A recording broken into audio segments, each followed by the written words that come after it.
ओम शांति। 13 अप्रैल 2025 की वाणी है। प्रातः मुरली। ओम शांति। अव्यक्त बाप दादा। रिवाइज है 31 दिसंबर 2004। मधुबन। इस वर्ष के आरंभ से बेहद की वैराग्य वृत्ति इमर्ज करो। यही मुक्ति धाम के गेट की चाबी है। आज नवयुग रचता बाप दादा अपने बच्चों से नव वर्ष मनाने के लिए, परमात्मा मिलन मनाने के लिए, बच्चों के स्नेह में, ये नया वर्ष मनाने के लिए बाबा हमारे स्नेह में अपने दूर देश से साकार वतन में मिलन मनाने आए हैं। कैसे बाबा बताते हैं कि बाबा कैसे आए हैं। दुनिया में तो नव वर्ष की मुबारक 1-2 को देते हैं, भाई न्यू ईयर होता है क्योंकि 31 दिसंबर की है तो बाबा ने कब मुबारक देते हैं। लेकिन बाप दादा आप बच्चों को नवयुग और नए वर्ष की दोनों की मुबारक दे रहे हैं।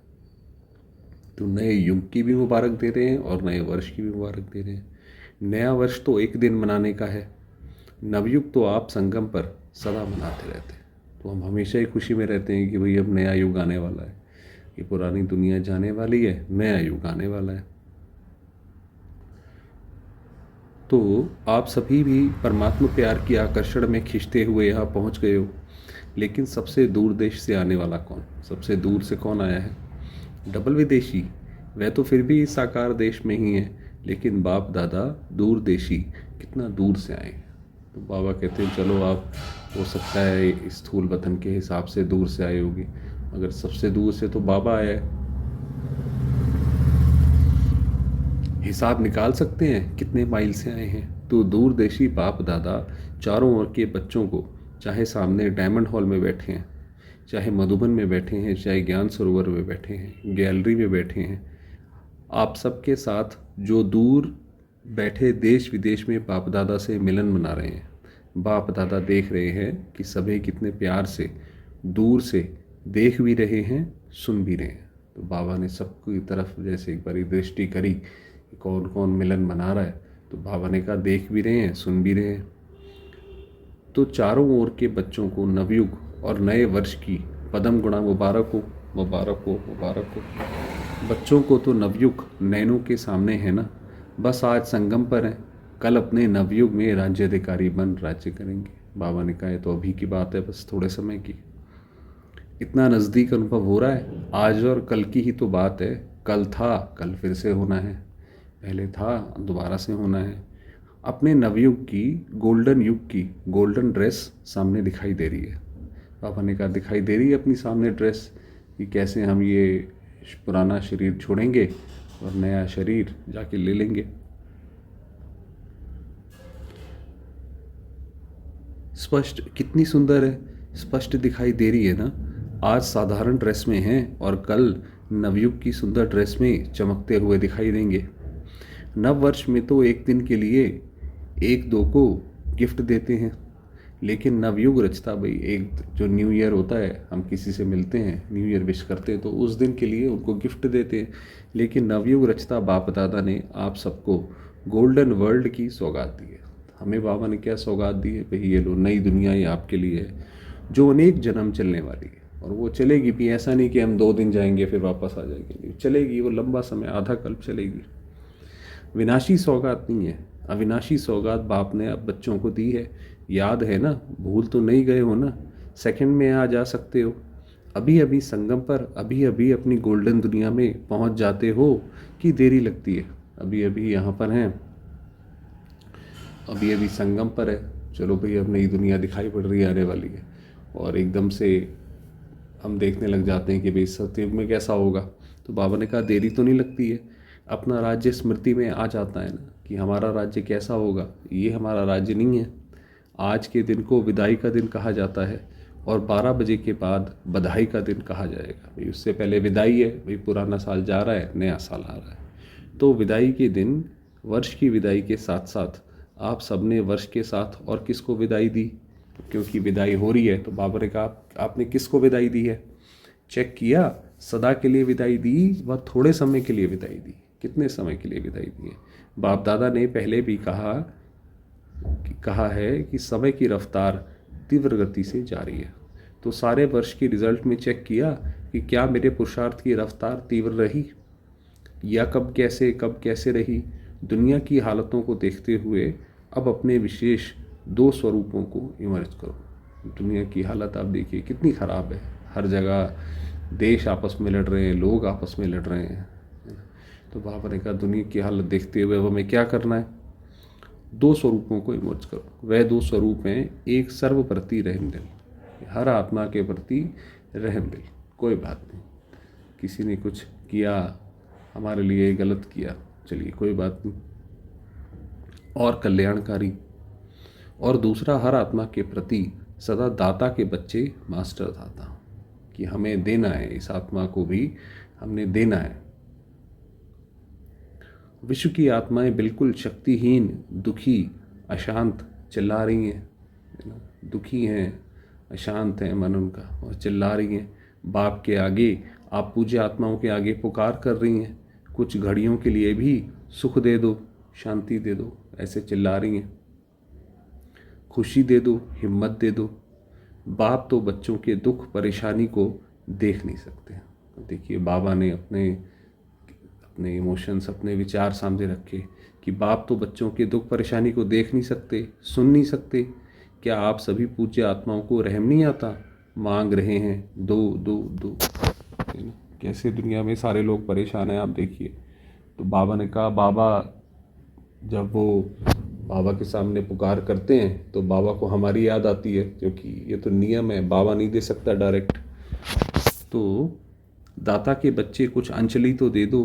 बाप भी आप बच्चों को साथी बना के, मास्टर दाता बना के, अपने राइट हैंड बना के यही इशारा देते हैं, इतनी विश्व की आत्माएं सभी को मुक्ति दिलानी है। तो बाबा हमें अपना साथी बनाते हैं, और भाई इतनी सारी आत्माओं को आपको मुक्ति देनी है, मुक्ति धाम में जाना है। तो हे दाता के बच्चे, अपने श्रेष्ठ संकल्प द्वारा, मनसा शक्ति द्वारा, चाहे वाणी द्वारा, चाहे संबंध संपर्क द्वारा, चाहे शुभ भावना शुभ कामना द्वारा, चाहे वाइब्रेशन वायुमंडल द्वारा, किसी भी युक्ति से मुक्ति दिलाओ। बाबा ने कहा आप जो जैसे कर सकते हो, जो सेवा जैसे भी कर सकते हो वो करो, उनके द्वारा उनको मुक्ति दिलाओ। चिल्ला रहे हैं मुक्ति दो, बाप दादा अपने राइट हैंड्स को कहते हैं रहम करो। वही बताया कि बाबा हमें देखते हैं कि भाई आप रहम करो इन सब के ऊपर। अभी तक हिसाब निकालो। अब बाबा आप देखिए कैसे हिसाब निकालो। चाहे मेगा प्रोग्राम किया है, मेगा प्रोग्राम जैसे बड़े बड़े प्रोग्राम्स होते हैं, चाहे कॉन्फ्रेंस की है, चाहे भारत में या विदेश में सेंटर्स भी खोले हैं, लेकिन टोटल विश्व की आत्माओं की संख्या के हिसाब से कितने % में आत्माओं को मुक्ति का रास्ता बताया है, कितने उसमें मिला है रास्ता। सिर्फ भारत कल्याणकारी हो या विदेश में भी जो 5 खंड हैं, तो जहाँ जहाँ सेवा केंद्र खोले हैं वहाँ के कल्याणकारी हो, विश्व कल्याणकारी हो। बाबा ने कहा कहाँ कहाँ सेवा करी है, विदेश में भी करी है, नहीं करी है। विश्व का कल्याण करने के लिए हर एक बच्चे को बाप का हैंड, राइट हैंड बनना है। तो पूरे विश्व का कल्याण कैसे होगा? हमें भी उसके अंदर बाबा को सहयोग देना होगा, चाहे धन से या योग से या मन से, जैसे भी है। किसको भी कुछ दिया जाता है, किससे दिया जाता है? हाथों से दिया जाता है ना। तो बाप दादा के आप हैंड्स हो ना, हाथ हो ना, इतने काबिल होने चाहिए, हाथों में भी इतनी शक्ति हो कि हाथों से कुछ दे सकें। उसी तरीके से हम बाबा के हैंड्स हैं। किसी को सुख शांति का कोई वर्षा देना होगा या उसको अंजलि देनी होगी तो हम ही देंगे वो। तो बाप दादा राइट हैंड से पूछते हैं कितने % का कल्याण किया है, मतलब पूरी दुनिया जो 700 करोड़ की जनसंख्या है उसमें से कितने का कल्याण किया है, कितनी % का किया है, सुनाओ, हिसाब निकालो। पांडव हिसाब करने में होशियार है ना, इसलिए बाप दादा कहते हैं अब स्व पुरुषार्थ और सेवा के भिन्न भिन्न विधियों द्वारा पुरुषार्थ तीव्र करो। स्व की स्थिति में भी 4 बातें विशेष चेक करो, इसको कहेंगे तीव्र पुरुषार्थ। एक बात पहले ये चेक करो कि निमित्त भाव है।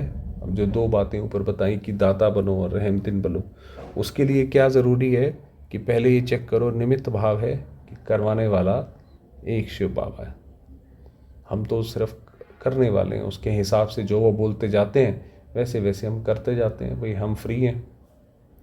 कोई भी रॉयल रूप का मैंपन तो नहीं है, मेरापन तो नहीं है। साधारण लोगों का मैं और मेरा भी साधारण है, मोटा है। लेकिन ब्राह्मण जीवन का मेरा और मैंपन सूक्ष्म और रॉयल है। तो हमारा जो मैंपन है वो बड़ा गहरा है, सटल है ना, सूक्ष्म है। बाहर वालों का तो खैर वो दिखाई पड़ जाता है, उनकी उसकी भाषा मालूम है क्या है, ये तो होता ही है। अब बाबा ने बताया ये हमारा मैंपन है, मेरापन है, ये तो होता ही है भाई, इतना तो देखो होता ही है ना, सब करते हैं, इतना इतना तो चलता ही है, ये तो चलता ही है, ये तो होना ही है भाई, इतना तो होगा ही, ये हमारा मैंपन है। करते नहीं है ठीक से, खुद ऐसे बोलते हैं। चल रहे हैं, देख रहे हैं, तो एक निमित्त भाव, हर बात में निमित्त है। जैसे वो मम्मा कहती थी कि भाई हुक्म ही हुक्म चलाए रहा, वैसे ही हम भी निमित्त हैं। जैसे जैसे बाबा कहते जाते हैं वैसे वैसे हम करते जाते हैं, चाहे सेवा में, चाहे स्थिति में, चाहे संबंध संपर्क में। चेहरा और चलन निमित्त भाव का हो। हमें हमेशा हमें ये देख के लगे कि हमें करवाने वाला कोई और है। और दूसरी उसकी विशेषता क्या होगी? निर्माण भावना। निमित्त और निर्माण भाव से निर्माण करना। निर्माण मतलब निरंकारी होके हम रहें, और निर्माण और दूसरों का कैरेक्टर बिल्ड करें, है ना, उन्हें ऊपर उठाएं। तो तीन बातें सुनी, निमित्त, निर्माण और निर्माण। और चौथी बात है निर्वाण, परम धाम। तो जब चाहे निर्वाण धाम में पहुंच जाएं, निर्वाण स्थिति में स्थित हो जाएं, क्योंकि स्वयं निर्वाण स्थिति में होंगे तब दूसरों को निर्वाण धाम में पहुंचा सकेंगे। तो हम दूसरों को अनुभव कब करा सकेंगे? सिर्फ ऊपर ऊपर से सुना कर नहीं, जब हम खुद उस स्थिति में होंगे तब उनको वहाँ पर भी पहुँचा सकेंगे। अभी सभी मुक्ति चाहते हैं, छुड़ाओ छुड़ाओ चिल्ला रहे हैं। तो ये चार बातें अच्छी परसेंट में प्रैक्टिकल जीवन में होना, अर्थात तीव्र पुरुषार्थी। तो ये चार चीज़ें हैं, निमित्त, निर्माण, निर्माण और निर्वाण। कभी भी हम अपने को वहाँ टिका सकते हैं तो बाबा ने कहा, तो इसका मतलब तीव्र पुरुषार्थी हो। तो तीव्र पुरुषार्थी, तब बाप दादा कहेंगे वाह वाह बच्चे वाह। आप भी कहेंगे वाह बाबा, वाह वाह ड्रामा, वाह वाह पुरुषार्थ, वाह, है ना। तो हम भी कहेंगे भाई वाह ड्रामा, वाह भाई, जो भी हो रहा है बहुत अच्छा हो रहा है। आप अपना निमित्त बन के कार्य करते चलो, करवाने वाला शिव बाबा है ना। हमारा इसमें कोई उसमें मोह नहीं है कि ऐसा हो जाए वैसा हो जाए, ये चीज़ हमें उतनी मिल जाए, वो चीज़ हमें इतनी मिल जाए। हम बाबा के प्रति समर्पित हुए। लेकिन पता है अभी क्या करते हो? पता है, कभी वाह कहते हो, कभी वाई कहते हो कि भाई ये क्यों हो रहा है ना। वाह के बजाय वाई, और वाई हो जाता है हाय कि ये क्यों हो रहा है, तो बड़ा गलत हो रहा है, ये वाई हो गया। तो वाई नहीं, वाह। आपको भी क्या अच्छा लगता है? वाह अच्छा लगता है या वाई? क्या अच्छा लगता है? वाह। कुछ भी होता रहे, हमेशा अंदर से निकले वाह, बहुत अच्छा हुआ है। तो कभी वाय नहीं करते हो, गलती से आ जाता है ना। वाय नहीं करो कभी भी कि भाई ये क्यों हो रहा है, ये तो गलत हो रहा है, ऐसा नहीं होना चाहिए, है ना। इसलिए हमेशा वाह, करेक्ट नहीं करो उसे, बैठ के सोचो नहीं उस बारे में, भाई जो हो रहा है बहुत अच्छा हो रहा है। डबल फॉरनर्स वाई वाई कहते हैं, कभी कभी कह देते हो। जो डबल फॉरनर्स कभी भी वाई नहीं कहते हैं वे हाथ उठाओ। बहुत थोड़े हैं। बाबा ने हाथ उठवाया उनसे। अच्छा, भारतवासी जो वाह वाह के बजाय क्यों क्या कहते हैं वह हाथ उठाओ। बाबा ने भारतवासियों से पूछा, अभी ये क्या हो रहा है, अब मैं क्या करूं, ये क्यों हो रहा है? तो उनके लिए वह हाथ उठाओ, क्यों क्या कहते हो, किसने छुट्टी दी है? बाबा ने, जैसे अब बाबा हमारा पिता है तो बाबा ने पूछा कि क्यों, किसने छुट्टी दी है कि आप ऐसे क्यों और क्या बोलो। संस्कारों ने, पुराने संस्कारों ने आपको वाही की छुट्टी दे दी है, और बाप कहते हैं वाह वाह। वाह वाह नहीं करो तो अभी नए वर्ष में क्या करेंगे? वाह वाह करेंगे। कुछ भी हो, वाह वाह। ये ड्रामा का हर सीन बहुत कल्याणकारी है। या कभी कभी वाई कहने की छुट्टी दे दें। वाई अच्छा नहीं है, जैसे वाई हो जाती है ना, मतलब जो पेट में गैस हो जाती है उसको, तो ख़राब हो जाता है ना, तो वाई वाई है, ये नहीं करो। तो कभी भी आज ये मुरली से सीख लें कि कुछ भी सीन होता रहे, सामने आए, कभी कभार हो सकता है हमें पसंद भी ना आए, मगर उसमें कभी भी ये नहीं करो वाई व्हाट, ये क्या हो रहा है ना, ये क्यों हो रहा है, ऐसे नहीं। तो वाह कितना अच्छा लगता है, हाँ बोलो वाह वाह वाह, सारे बोलने लग गए होंगे शायद। अच्छा, तो दूर देश में सुन रहे हैं, देख रहे हैं, भारत में भी विदेश में भी, उन बच्चों से भी पूछते हैं वाह वाह करते हो या वाई वाई करते हो, पूछ रहे हैं बाबा उनसे। अभी विदाई का दिन है ना, आज वर्ष के विदाई का लास्ट डे है, तो सभी संकल्प करो वाई नहीं सोचेंगे, सोचेंगे भी नहीं, सोचना ही नहीं है भाई कि भाई ये क्या है क्यों है, सोचो ही मत उस बारे में। क्वेश्चन मार्क नहीं, आश्चर्य की मात्रा नहीं, अरे ऐसा भी होता है, ऐसे भी बोलते हैं, ऐसे थोड़ी होना चाहिए, ये होता है आश्चर्य, है ना। बिंदी, क्वेश्चन मार्क लिखो, कितना टेढ़ा है, आप क्वेश्चन मार्क हाथ से बनाइए, देखिए कितना मुश्किल होता है बनाना। और बिंदी कितनी सहज है, डॉट लग गया बस। बस नैनों में बाप बिंदु को समा दो, है ना। जैसे नैनों में देखने की बिंदी समाई हुई है ना, ऐसे ही सदा नैनों में बिंदु बाप को समा लो। अपने बुद्धि में हमेशा बाबा को सामने रखो, कभी कोई परिस्थिति आए बाबा की याद में खो जाओ, टिक जाओ बाबा की याद में। तो ऐसे ही सदा नैनों में बिंदु बाप को संभालो। समाने आता है या फिट नहीं होती है, नीचे ऊपर हो जाती है। अभी बाबा को याद करने बैठते हैं, इधर उधर बुद्धि जाती है। तो बाबा पूछ रहे हैं, बाबा तो क्या करेंगे, विदाई किसको देंगे, वाही को। बाबा ने कहा विदाई दे दो। कभी भी आश्चर्य की निशानी भी नहीं आवे, ये कैसे हो रहा है। तो ये भी होता है क्या, होना तो नहीं चाहिए, क्यों होता है, ये क्यों होता है, ऐसे नहीं होना चाहिए, है ना। तो क्वेश्चन मार्क नहीं, आश्चर्य की मात्रा भी नहीं, बस बाप और मैं, इतनी हमारी प्रैक्टिस हो, कुछ भी होता रहे और हमें एक बाबा की उसमें याद में मस्त हो जाए। कई बच्चे कहते हैं ये तो चलता ही है ना, बाप दादा को बहुत रमणीक बातें रूह रिहान में कहते हैं, सामने तो कह नहीं सकते हैं ना, तो रूह रिहान में सब कुछ कह देते हैं। रूह रिहान क्या होता है, रूह रिहान जब आप बाबा से याद करते हो, बाबा को याद करने बैठते हो, तो जो आप बातें बाबा से करते हो वो रूह रिहान है। अच्छा, कुछ भी चलता है लेकिन आपको चलना नहीं है, आपको उड़ना है, तो चलने की बातें क्यों देखते हो, उड़ो और उड़ाओ। तो बाबा कहते हैं भाई आप इस दुनिया के हिसाब से नहीं चलो जो बाकी लोग चलते भी हैं। चलो ज्ञान में भी कई लोग ऐसे कहते हैं भाई इतना तो होता ही है, हमें उनके हिसाब से नहीं चलना है। शुभ भावना शुभ कामना ऐसी शक्तिशाली है जो बीच में सिर्फ वाई नहीं आवे सिवाय शुभ भावना शुभ कामना के, है ना। ये प्रैक्टिस करें अब हम, है ना, अगले एक हफ्ता जब तक अगली वाणी आए, कि शुभ भावना कुछ भी हो हमारी तरफ से सामने वाली आत्माओं को शुभ भावना शुभ कामना जाती रहे।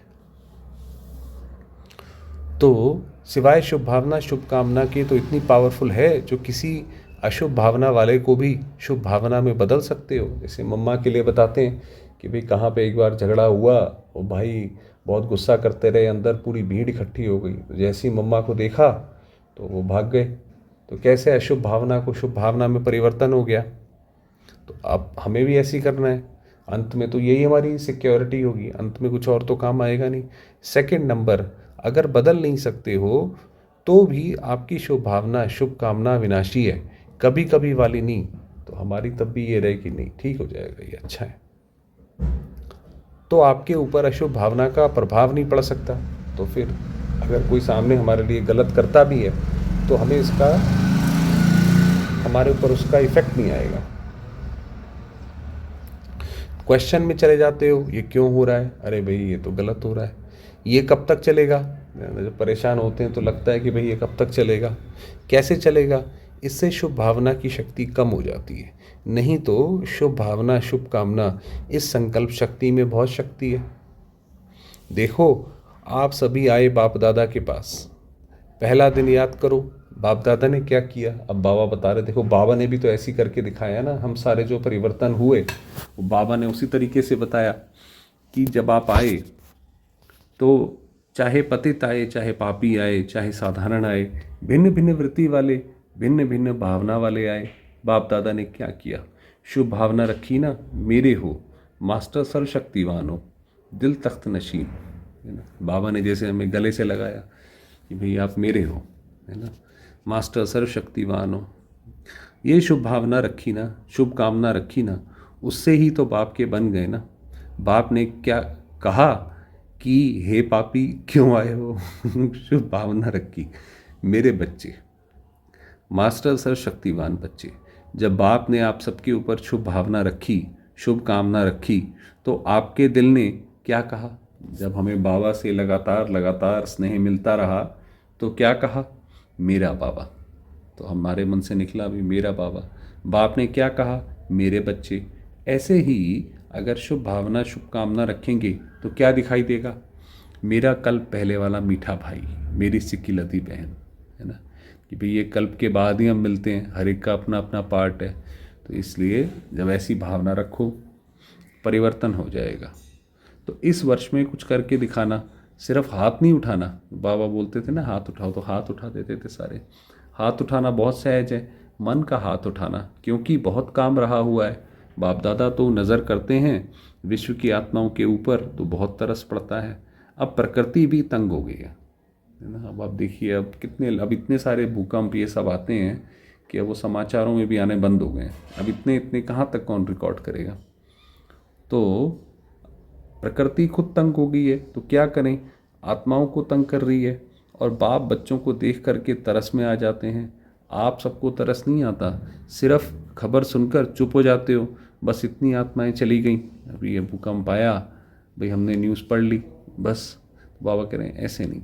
वो आत्माएं संदेश से तो वंचित रह गई ना, क्योंकि अब कहाँ दूसरा जन्म लेगी, कहाँ क्या होगा, तो वंचित रह गई। अभी तो दाता बनो, रहम दिल बनो। ये तब होगा, रहम तब आएगा, जब इस वर्ष के आरंभ से अपने में बेहद की वैराग्य वृत्ति इमर्ज करो। अब बाबा ने बताया कि बेहद की वैराग्य वृत्ति, कुछ नहीं चाहिए हमें, है ना, हम यहाँ से मुक्त हैं। बेहद की वैराग्य वृत्ति, ये देह की देहभान की स्मृति, ये भी बेहद के वैराग्य की कमी है। छोटी छोटी हद की बातें स्थिति को डगमग करती हैं, कारण बेहद की वैराग्य वृत्ति कम है, लगाव है, कहीं हमारा मोह है, लगाव है, चाहे शरीरों में है, चाहे संबंधों में है, चाहे कहीं पे भी है, उसकी वजह से वो परेशान होता है। वैराग्य नहीं है, लगाव है। जब बिल्कुल बेहद के वैरागी बन जाएंगे, वृत्ति में भी वैरागी, दृष्टि में भी बेहद के वैरागी, संबंध संपर्क में, सेवा में, सब में बेहद के वैरागी, तभी मुक्तिधाम का दरवाज़ा खुलेगा। तो बिल्कुल वैरागी हो गए एक तरीके से, भाई सब कुछ दुनिया से छोड़ने को तैयार हो गए, तब मुक्तिधाम का गेट खुलेगा। ठीक है भाई, आपने सब कुछ छोड़ दिया, चलो मुक्तिधाम, आत्मा उड़ जाएगी।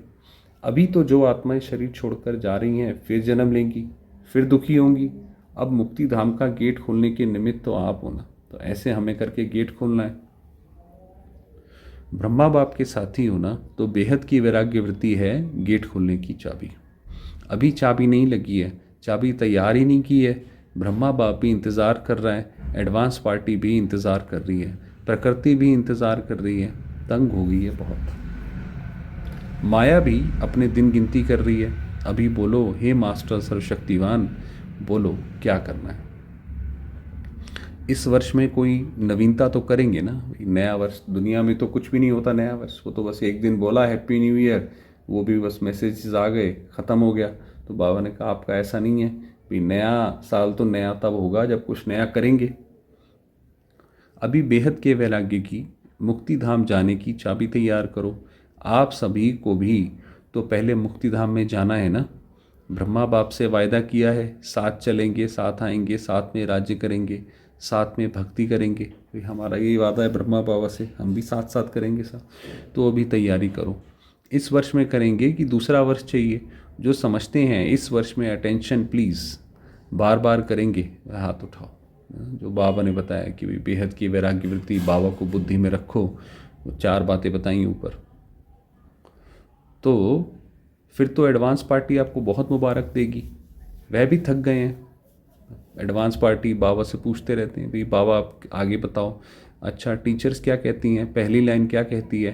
पहले तो पहली लाइन के पांडव और पहली लाइन की शक्तियाँ जो करेंगे वह हाथ उठाओ। तो पहले बाबा ने उनसे उठवाया, आधा हाथ नहीं, आधा उठाएंगे तो कहेंगे आधा करेंगे, लंबा हाथ उठाओ अच्छा, मुबारक हो, मुबारक हो। अच्छा, डबल विदेशी हाथ उठाओ, एक दो में देखो किसने नहीं उठाया है। अच्छा, ये सिंधी ग्रुप भी हाथ उठा रहा है, कमाल है। आप भी करेंगे, सिंधी ग्रुप करेंगे, तब तो डबल मुबारक हो, बहुत अच्छा। एक दो को साथ देकर शुभ भावना का इशारा देते, हाथ में हाथ मिलाते करना ही है। देखिए बाबा कैसे पूरे, जैसे हमारा एक ब्राह्मण परिवार है उसको यूनाइट कर देता है। अच्छा, सभा में कोई ने आवाज़ की, कुछ हुआ हो गया कभी, कोई किसी भाई बहन के अंदर कुछ ऐसा आया तो गड़बड़ हो जाता है, तो सब बैठ जाओ, नथिंग न्यू। अब देखिए बाबा ने उस सिचुएशन को कैसे कंट्रोल किया, क्योंकि बाबा जब आते थे तो बहुत शांति रहती थी, उसमें ज़रा सा भी शोर हो जाता था तो पता पड़ता था। तो बाबा ने कहा नथिंग न्यू। कैसे बाबा ने फुल स्टॉप लगा दिया, भाई कोई नई बात नहीं हो रही है जिसमें कोई हम सोचें, नथिंग न्यू, पुराना वाला ही चल रहा है ये। अभी अभी एक सेकंड में बिंदु बन, बिंदु बाप को याद करो, और जो भी कोई बातें हों उसको बिंदु लगाओ। जो भी कोई बात है इधर की उधर की, उसमें बिंदु लगा दो, लगा सकते हो बस एक सेकंड में। मैं बाबा का, बाबा मेरा, ये बिंदु लग गया, ये बाबा के स्नेह में खो जाओ कि मैं बाबा का और बाबा मेरा। अच्छा, अभी चारों ओर के सर्व नए युग के मालिक बच्चों को, चारों ओर के नए वर्ष मनाने की उमंग उत्साह वाले बच्चों को, सदा उड़ते रहना और उड़ाते रहना, ऐसी उड़ती कला वाले बच्चों को, सदा तीव्र पुरुषार्थ द्वारा विजय माला के मणके बनने वाले विजयी रत्नों को, बाप दादा का नया वर्ष और नए युग की दुआओं के साथ साथ पदम गुणा थालियां भर भर के मुबारक हो, मुबारक हो। एक हाथ की ताली बजाओ। अच्छा, हम रूहानी बच्चों की, रूहानी बाबा को याद प्यार और नमस्ते। वरदान दिया, एकाग्रता के अभ्यास द्वारा एक रस स्थिति बनाने वाले सर्वसिद्धि स्वरूप भव।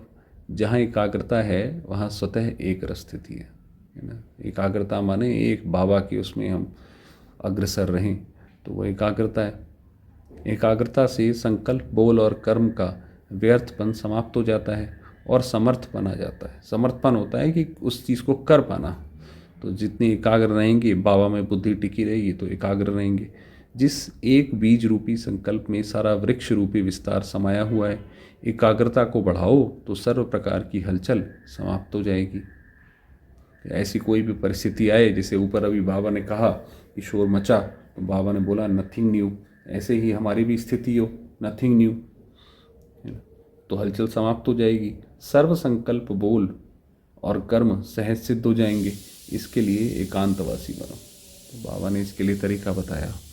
स्लोगन, एक बार की हुई गलती को बार बार सोचना, है ना, कि भाई अरे वो ऐसा कर दिया, अरे वो ऐसा कर दिया, गिल्ट में चले जाते हैं, उसको बार बार सोचते हैं, अर्थात दाग पर दाग लगाना।